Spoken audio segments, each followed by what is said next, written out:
Lecture 3. Abraham, Sarah, and the Promise. The figure of Abraham is enormously important for three of the world's major religions. In Jewish tradition, Abraham is remembered as the founder or patriarch.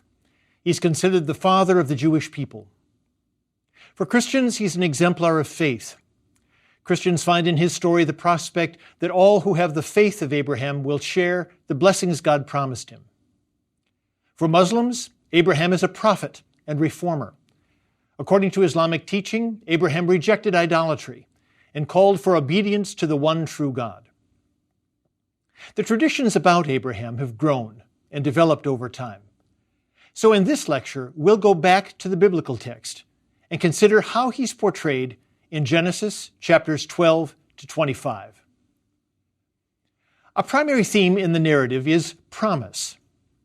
Now, a promise is a commitment concerning the future, and a promise shapes expectations and actions. For example, I might promise to meet you at a certain time and place. I expect you to show up for the meeting. You expect me to do the same.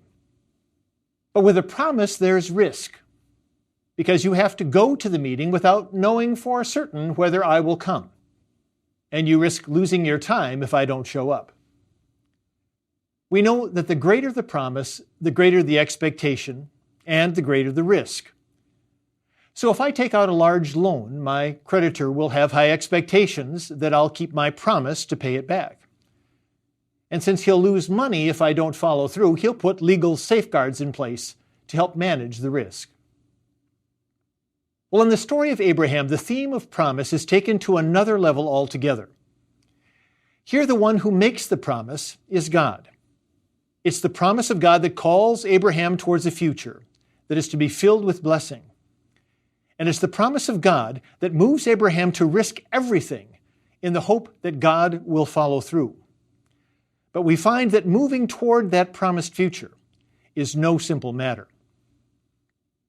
Let's turn to the end of Genesis chapter 11, where the family of Abraham, including his wife Sarah, leaves the city of Ur of the Chaldees and settles at a place called Haran in northern Mesopotamia. Today that area is in Turkey, not far from the border with Syria.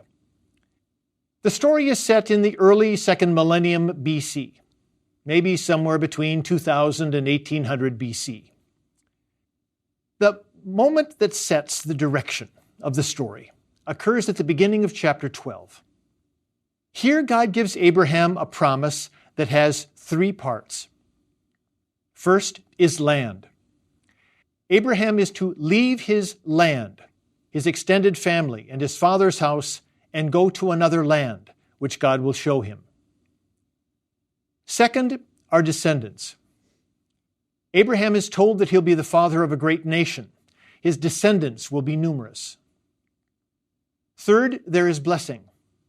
Abraham is told that he will be blessed and will be a source of blessing for all the families of the earth. Each aspect of the promise creates tension in the narrative. It's tension between the magnitude of the promised future and the improbability of it ever coming about. Take the theme of land. We're told that Abraham is 75 years old, and now he's supposed to leave home and family behind and go to a place that he has never seen. At age 75, you might think he should stay with his family in the place he is known. Yet now he's supposed to go, and he's not even told where the new land is located. The assumption is apparently that he will know it when he sees it. Yet the prospect of setting out on this venture seems highly problematic. Or consider the promise of becoming a great nation. We learn that Abraham has a wife whose name is Sarah. They have no children and both are growing old. So if Abraham wants to be part of a great nation, we might expect him to stay home. He and Sarah may not have children, but at least they're part of an extended family, which is something. Yet the idea is that he and Sarah will have descendants of their own. And for this aging couple, the prospect of childbearing seems highly unlikely. The same is true of blessing. To have land and many descendants would be considered a blessing in Abraham's culture. But the promise is that he will also be a blessing to all the families of the earth. And how blessing on that scale could happen through an obscure traveling herder is anything but clear. So the surprise is that Abraham and Sarah set out. They take the risk and go to see what the future might hold. Now, as we keep reading, you need to be aware of humor. I'll say more about the theme of laughter later in the lecture, but you need to be aware of subtle humor throughout the story. You see, Abraham and Sarah travel south, from Haran to the land of Canaan. And at a place called Shechem, God tells Abraham that this is the land he will give to Abraham's descendants. It seems wonderful. The promise was made, the promise is kept, they should live happily ever after. Except they don't. Instead, Abraham keeps moving south toward the Negev desert. Then a famine breaks out and he leaves the land altogether and heads south again towards Egypt. So if Abraham was to live in the land God showed him, he overshoots. In the span of just a few verses, he wanders into the promised land and then out of it again, into a new series of troubles in Egypt. And trouble is the word. Here Abraham seems to give away any possibility of having descendants with Sarah. You see, as they go to Egypt, he's nervous because he thinks the Egyptians might be attracted to Sarah. And he thinks they might even kill him in order to get her. So, to protect himself, he tells Sarah to say that she is his sister rather than his wife.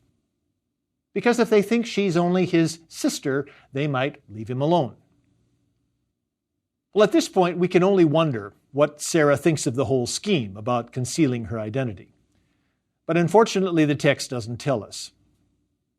Instead, the plot thickens when they arrive in Egypt and the Egyptians promptly take Sarah into the harem of the Pharaoh. In return, the Egyptians treat Abraham well, and he's thriving with many sheep and oxen. But his scheme to protect himself has put Sarah at risk, since now she has to cope with life in Pharaoh's household. And Abraham's attempt to secure his own future actually threatens that future because it takes two to have children, and without Sarah, the original promise of having many descendants will not be realized.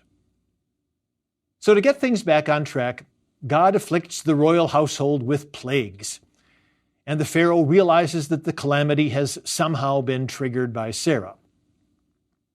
When he learns that Sarah is Abraham's wife, he's utterly exasperated and sends her back to Abraham, and then sends them both out of Egypt. So through this comedy of errors, they make their way back to the promised land. Now, I draw your attention to humor in the story because it's part of the characterization of Abraham. So often Abraham is remembered as an exemplary figure who follows God's directives without question. And it's certainly clear that his willingness to step into an unknown future is a major part of the story. At the same time, Abraham is a person who can seem woefully short-sighted. His actions create as many problems as they solve. And this humorous side makes Abraham all the more engaging. We see him as a human being who has foibles and limitations. And that deeply human side invites us as readers to continue on this journey with him, to see where things will lead. When we turn to chapter 15, we find an episode that heightens the tension between the promise of an expansive future and realism about limits in the present. By this point in the narrative, time has passed, and Abraham and Sarah still have no children of their own. God has given them the promise of becoming a great nation, but so far God has not followed through. So Abraham gives God a piece of his mind.